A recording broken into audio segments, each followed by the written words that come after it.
warahmatullahi wabarakatuh. Alhamdulillah wa kafa wassalatu wassalamu ala sayyidina al-Mustafa Muhammad ibn Abdullah. Allahumma ala sayyidina Muhammad wa ala ali sayyidina Muhammad.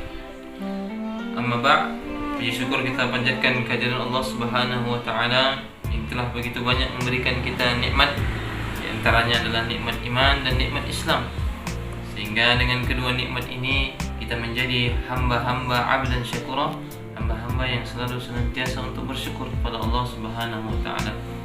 Salawat beriringkan salam semoga tetap tercurahkan kepada baginda Nabi besar Muhammad sallallahu alaihi wasallam. Allahumma salli ala sayyidina Muhammad wa ala ali sayyidina Muhammad. Anak-anak kami yang kami cintai karena Allah Subhanahu wa taala, pada kesempatan kali ini izinkan Ustaz menyampaikan sebuah nasihat buat kita semua, yaitu nasihat tentang keutamaan bulan suci Ramadan. Keutamaan bulan suci Ramadan, ya, dijelaskan para ulama itu begitu banyak sekali keutamaannya. Tapi kita tidak banyak-banyak menjelaskan tentang keutamaan bulan suci Ramadan. Ya, mungkin ada sekitar 3 keutamaan yang insyaallah kita akan jelaskan di sini. Yang keutamaan yang pertama yang terdapat di bulan suci Ramadan ini adalah keutamaan, ya, Al-Quran. Ya, keutamaan Al-Quran di bulan suci Ramadan dikarenakan Al-Quran itu turun di bulan suci Ramadan. Sebagaimana ayatnya kita sudah mungkin ada di antara kita yang sudah hafal, syahrul Ramadan alladzi unzila fihi al-Quran hudan linnas wa bayyinatin minal huda wal furqan. Allah Subhanahu wa taala menurunkan Al-Qur'an di bulan suci Ramadan sebagai petunjuk bagi manusia dan sebagai pembeda antara hak dan yang batil, antara yang buruk dan yang baik. Untuk itu Al-Qur'an merupakan prioritas utama di bulan suci Ramadan. Jadi tentu kita harus lebih lagi mendekatkan diri kita, ya, dengan Al-Qur'an di bulan suci Ramadan ini. Sebab bulan suci Ramadan ini adalah bulan di mana Allah Subhanahu wa taala menurunkan Al-Qur'an, dan ketika kita membaca Al-Qur'an lebih dekat lagi dengan Al-Qur'an, ya, maka Allah Subhanahu wa taala akan melipat gandakan pahalanya berkali-kali lipat. Kalau di bulan biasa ketika kita membaca Al-Qur'an Allah memberikan 10 kebaikan. Nah, kalau di bulan suci Ramadan berbeda. Allah akan berikan pahala yang berlipat-lipat ganda. Untuk itu anak-anak Ustaz, ya, di rumah senantiasalah dekati Al-Quran, jangan malas baliknya semakin jauh dengan Al-Quran. Ya, kalau di hari-hari biasa kita itu dekat dengan Al-Quran hampir setiap hari, dikarenakan kita sekolah, kita menghafal Quran di sekolah. Dan di rumah jangan sampai kita karena libur dan kita juga libur dengan Al-Quran. Ya, para ulama-ulama terdahulu, para orang-orang soleh itu ketika datang bulan suci Ramadan, mereka itu ada yang sampai menghatamkan Al-Quran itu sampai ada yang 30 kali khatam di dalam membaca Al-Quran dalam sebulan. Kemudian keutamaan yang lain, yaitu di bulan suci Ramadan ini Allah Subhanahu wa taala membuka pintu-pintu surga dan menutup pintu-pintu neraka.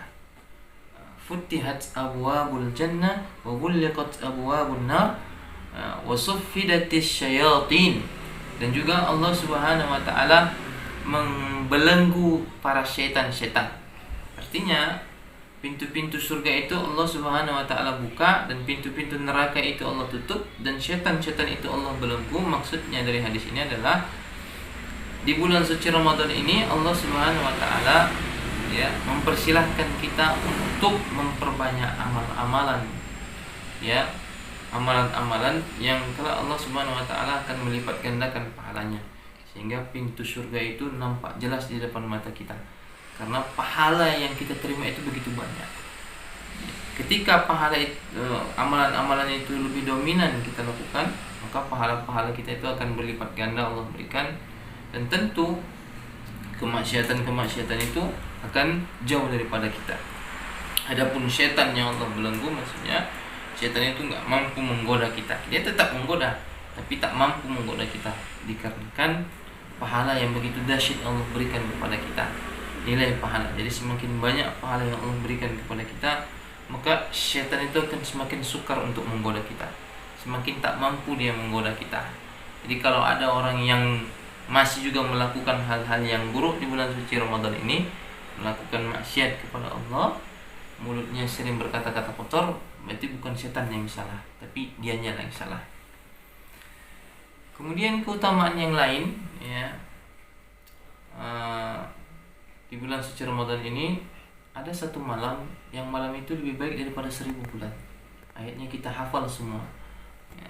Wa ma adraka ma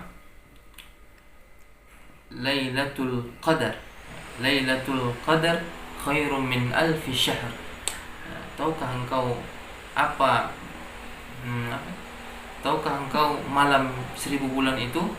Ya, malam 1000 bulan itu adalah malam yang lebih baik daripada 1000 bulan. Tahukah engkau satu malam yang lebih baik itu, malam Lailatul Qadar itu adalah malam yang lebih baik daripada 1000 bulan. Ketika kita melakukan amal soleh di malam Lailatul Qadar, maka sama halnya kita melakukan amal itu selama 1000 bulan. 1000 bulan itu lamanya sekitar 84 tahun. Jadi kalau kita salat malam di malam Lailatul Qadar, maka selama 84 tahun kita melaksanakan salat malam tersebut. Ya. Untuk itu di 10 hari terakhir itu, kata para ulama, kita harus mengikat diri kita untuk lebih kuat lagi di dalam beribadah kepada Allah Subhanahu wa taala, karena di situ terdapat malam-malam yang begitu mulia. Sayang kalau untuk dilewatkan. Jangan sampai di 10 hari terakhir itu kita tidak melaksanakan puasa, naudzubillah.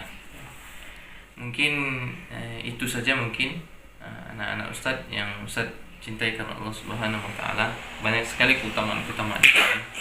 Di antaranya juga adalah keutamaan berpuasa itu merupakan salah satu perisai diri kita agar kita terhindar daripada api neraka. Lebih dan kurangnya, Ustaz mohon maaf. Assalamualaikum warahmatullahi wabarakatuh.